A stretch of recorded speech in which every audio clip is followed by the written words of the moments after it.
It started all the way back when I was a kid, and I loved Peter Pan. It's probably one of my favorite stories. And I had the fantasy from the earliest childhood of being able to fly. I've been intrigued with doing that. That's probably my greatest sort of focus in my professional life, is how you put all kinds of technologies and interweave them together and create a seamless experience for people. Part of it that we strive for is, as we're reaching and looking for all these new technologies that we can include and make things better and sound better and fly better and look better and all the rest of that, is that it all goes away. The goal is to have all of that become exceedingly transparent to the guest experience, and also to then allow people to have that transformative moment. You get up off the ground, you are not a human anymore.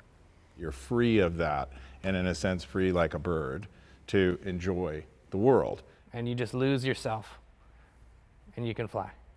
We were also working on the pre-show, and the two go hand in hand because they tell one story when they're all put together. To give context, to give more meaning, more connection to what you see when you fly, I think that's sort of the basis of where we started. And then the Moment Factory group that was doing the pre-show, we worked somewhat in parallel to make sure there's connections along the way too, and discoveries that the two teams would have would inform the other team.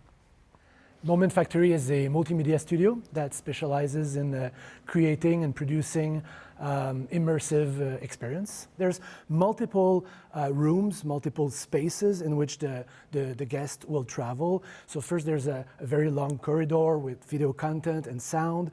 Then there's a first pre-show room that we call the boarding, in which we have animated postcards that show a beautiful landscape of the American West. And then we have this room in which the pre-show will run. That is a 6-minute experience that tells the history of the American West, starting millions of years ago in the Cambrian era underwater, going through prehistoric times, the arrival of the first people, westward expansion, the gold rush. In the pre-show, we have the opportunity of telling a story and setting the context for what the guests are about to do, which is fly over the Wild West. It doesn't have to be linear. It's a piece of art. We're able to just trigger people's emotions, trigger people's nostalgia, and create a tapestry that is moving.